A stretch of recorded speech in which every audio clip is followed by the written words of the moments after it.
Friends, നല്ല മഴയൊക്കെ വന്നു തുടങ്ങിയിട്ടുണ്ട്. കൂട്ടത്തിൽ നല്ല പഴുത്ത മാമ്പഴമൊക്കെ വന്നു തുടങ്ങിയിട്ടുമുണ്ട്. അപ്പോൾ നമുക്ക് നല്ല പഴുത്ത മാമ്പഴം ഉപയോഗിച്ചിട്ട് മാമ്പഴ പുളിശ്ശേരി തയ്യാറാക്കിയെടുക്കാം. നമ്മുടെ ചാനൽ ആദ്യമായിട്ട് കാണുന്നത് സബ്സ്ക്രൈബ് ചെയ്യുക, തൊട്ടടുത്തുള്ള ബെൽ ബട്ടൺ ഓൾ എന്ന ഓപ്ഷൻ കൊടുക്കുക. അപ്പോൾ ഞാനിവിടെ നല്ല വീഡിയോസ് നിങ്ങൾക്ക് നോട്ടിഫിക്കേഷനായിട്ട് കിട്ടുന്നതായിരിക്കും.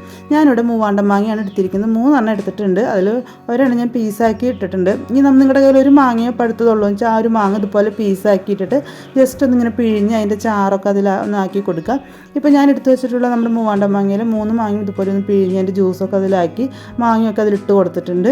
അതിലോട്ട് 1 ടീസ്പൂണോളം മുളക് പൊടിയും ഒരു 1/2 ടീസ്പൂണോളം മഞ്ഞൾപ്പൊടിയും ഒരു 1/2 ടീസ്പൂണോളം ഉപ്പും പിന്നെ 2 ടീസ്പൂണോളം പഞ്ചസാരയ്ക്ക് പകരം വേണമെങ്കിൽ ശർക്കര അല്ലെങ്കിൽ വെല്ലത്തിൻ്റെ ഒരു ചെറിയ പകുതി പീസ് ചേർത്ത് കൊടുക്കാം.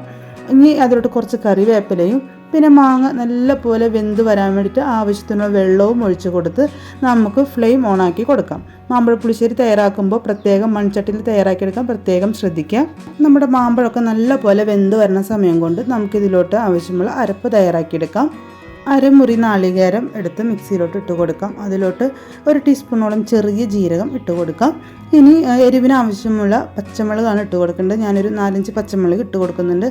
കുറച്ച് വെള്ളവും ഒഴിച്ച് നല്ല പേസ്റ്റ് രൂപത്തിൽ നമുക്കിത് അരച്ചെടുക്കാം. നമ്മുടെ അരപ്പ് ഇവിടെ റെഡി ആയിട്ടുണ്ട്. നമുക്ക് മാറ്റി വയ്ക്കാം. ഇനി നമ്മുടെ മാങ്ങയൊക്കെ നല്ല പോലെ വെന്ത് വന്നിട്ടുണ്ടോ എന്ന് നമുക്ക് നോക്കാം. ഇപ്പോൾ അത്യാവശ്യം നല്ലപോലെ തിളച്ച് വന്ന് മാമ്പഴമൊക്കെ അത്യാവശ്യം വെന്ത് വന്നിട്ടുണ്ട്. അത്യാവശ്യം നമ്മൾ ഒഴിച്ചു കൊടുത്ത വെള്ളമൊക്കെ വറ്റിയിട്ടുണ്ടാവും. ഇതിലോട്ട് നമുക്ക് അരച്ച് വെച്ച് നമ്മുടെ അരപ്പ് ഒഴിച്ചു കൊടുക്കാം.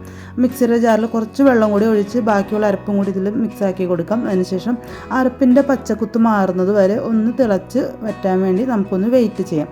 അരപ്പിൻ്റെ പച്ചക്കുത്ത് മാറിയതിന് ശേഷം നമുക്ക് നല്ല തൈര് ചേർത്ത് കൊടുക്കണം. ഇപ്പോൾ നമ്മൾ ഒഴിച്ചു കൊടുത്ത അരപ്പ് ഒന്ന് തിള വരുന്നവരെ ഒന്ന് വെയിറ്റ് ചെയ്യാം നമുക്ക്.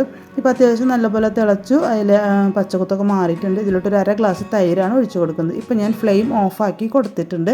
ഇനി ആ ചട്ടിയുടെ ആ ഒരു ചൂടിൽ കിടന്ന് ആ തൈരൊക്കെ വെന്തോളും.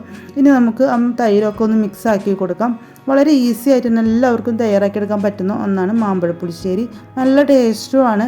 അപ്പോൾ ഈ ഒരു സമയത്ത് ഇതിൻ്റെ മധുരവും പുളിയും ഉപ്പും സമമാണോ എന്ന് നോക്കണം. മധുരം കൂടി നിൽക്കുന്നുണ്ടെങ്കിൽ ഉപ്പിട്ട് ആ മധുരമൊക്കെ ഒന്ന് അഡ്ജസ്റ്റ് ചെയ്തെടുക്കണം. ഇനി നമുക്ക് ഇതിലോട്ട് താളിച്ചൊഴിക്കാം.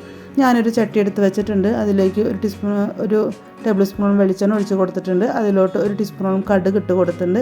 കടുക് ഒന്ന് പൊട്ടി വരുമ്പോൾ കുറച്ച് ഉലുവിട്ട് കൊടുത്തിട്ടുണ്ട്. 2 വറ്റൽമുളക് പൊട്ടിച്ച് ഇട്ടിട്ടുണ്ട്. ഇനി കുറച്ച് കറിവേപ്പില ഇട്ടിട്ടുണ്ട്. ഒന്ന് മൂത്ത് വരുമ്പോൾ ഫ്ലെയിം ഓഫാക്കി നമ്മുടെ മാമ്പഴ പുളിശ്ശേരിയിലോട്ട് താളിച്ചതും കൂടി ഒഴിച്ചാൽ വളരെ ഈസി ആയിട്ടും വളരെ ടേസ്റ്റും ആയിട്ടുള്ള മാമ്പഴ പുളിശ്ശേരി റെഡി ആക്കിയിട്ടുണ്ട്. ഒന്ന് മിക്സ് ആക്കി കൊടുക്കാം. ഇങ്ങ് പഠിക്കുന്നവർക്കൊക്കെ വളരെ ഈസി ആയിട്ടും വളരെ ടേസ്റ്റ് ആയിട്ടും ചെയ്തെടുക്കാൻ പറ്റുന്ന ഒന്നാണ് മാമ്പഴ പുളിശ്ശേരി. അപ്പോൾ ഒരു തവണയെങ്കിലും എല്ലാവരും തയ്യാറാക്കി നോക്കുക. കഴിഞ്ഞ കൊല്ലമാണ് ഞാൻ ഫസ്റ്റ് ടൈം മാമ്പഴ പുളിശ്ശേരി തയ്യാറാക്കുന്നത്. അപ്പോൾ ഈ കൊല്ലം ടേസ്റ്റ് ഉള്ളത് കൊണ്ട് നിങ്ങളുമായിട്ട് ഷെയർ ചെയ്തതാണ്. അപ്പോൾ നിങ്ങൾ ഈ പ്രാവശ്യം തീർച്ചയായിട്ടും തയ്യാറാക്കി നോക്കുക. ഇഷ്ടപ്പെടുമെന്ന് വിചാരിക്കുന്നു. ഇഷ്ടപ്പെടുമെങ്കിൽ ലൈക്കായി കമൻറ്റ് ഷെയറായി സബ്സ്ക്രൈബ് ചെയ്യുക. അതുവരെ വീഡിയോ കൊണ്ട് സപ്പോർട്ട് ചെയ്തതിന് താങ്ക് യു.